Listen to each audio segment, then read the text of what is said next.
What's up Rangers, patapos na ang 2023 pero matraffic pa rin, kaya pag-uusapan natin ang mga tinangkilik na mga scooter type na motorsiklo ng Honda ng ating mga kagulong at mga ka-Rangers natin dyan sa kalsada. Kaya sit back, relax Rangers, at siguradong marami kang matututunan sa video na ito. Kung bago ka lang, hit man yung like and subscribe button para lagi ka updated sa ating mga videos. At simulan na natin ang top 3. Ito ay personal ko lamang na top 3 Rangers. Samahan nyo ako hanggang dulo Rangers. Kaya in 5, 4, 3, 2, 1, let's go!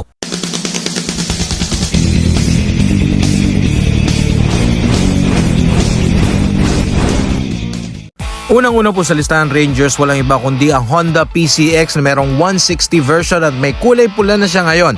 Kaya Rangers, ito yung mga hinahanap ng ating mga motorsiklo friendly na mga riders, yung mga nagde-deliver, mga angkas, yung mga joyride dyan. Kasi napakaganda ng features niya. May ABS, disc brake na siya, meron na siyang charging port, at napakaganda ng forma, napakalaki at maxi scoot ang datingan. Fuel efficient po siya at best performance in its class. Lalo po marami nakakagusto ng mga instrument panel nito at yung kanyang mga premium features on a small scooter, at too stable yung wheel po niya, napaka-stable at napakalaki. Kaya ito rin po yung hinahanap sa mga long ride, yung mga maintenance din niya, napakadaling i-maintain at hindi po magastos. At syempre, hindi naman ganun kamahal. Yours at roughly 140 to 145,000 pesos. Yung standard mga nasa 120. So, punta na po sa mga motorcycle dealers at check out nyo to. Next! Sunod naman, pangalawa sa ating listahan, top 2 Rangers. Ito na po, walang iba kundi ang Honda Beat. Meron po siyang 50th anniversary edition. Punta na po kayo sa inyong mga motorcycle dealers para makita ninyo siya.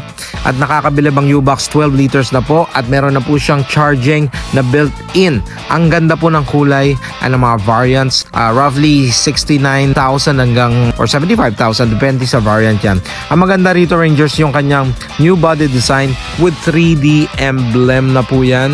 Ang kanyang 110cc, napakalakas ng hatak. Kanyang semi-digital meter panel design with echo indicator. New cast wheel with tubeless tires. Napakaganda po at excellent po ang quality niya. And combi brake system na makikita sa mga higher variants ng Honda Beat 110.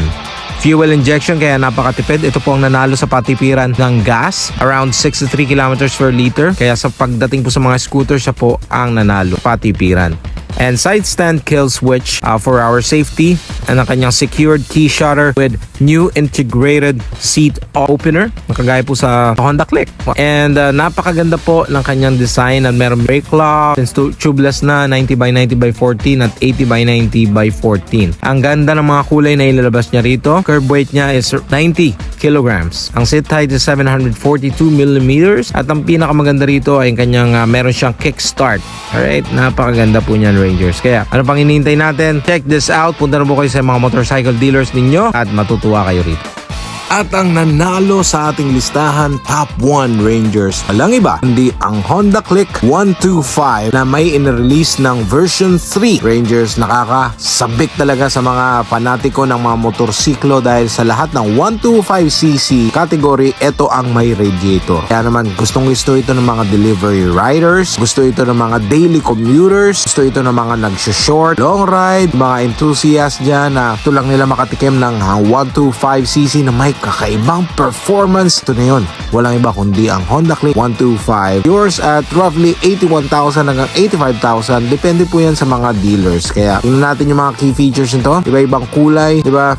Unang-una, liquid cooled nga siya, and sa 125cc siya yung may radiator or coolant. And syempre yung makina niya, napakalakas at napakatibay. Ako, susubukan na ito Rangers dahil gumagamit talaga ako ng Honda Click 125. Ang yung design niya sa version 3, napakaganda. And syempre yung tubeless tires, and napakagandang mags. Alright, meron na ring charging port yung version 3. Alright, and napakaganda yung combined braking system, all LED lights, and fully digital meter panel. Ayun yung mga hinahanap natin sa isang motorsiklo, at secure key shutter. Sports style talaga yung muffler design, and overall, ito yung pinipili ng karamihan dahil hindi naman ganun kataasan ang upuan.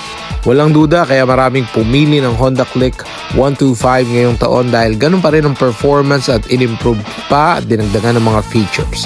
Kayo Rangers, ano ba ang gusto nyo? Honda PCX, Honda Beat, or Honda Click? Comment down below at pag-usapan natin yan na siguradong magiging healthy ang ating conversation. Maraming salamat sa ating subscribers and road to 2,000 subscribers tayo Rangers. Maraming salamat sa inyo. Merry Christmas. May Jesus be in our hearts. Ride safe and stay safe, Rangers. Goodbye.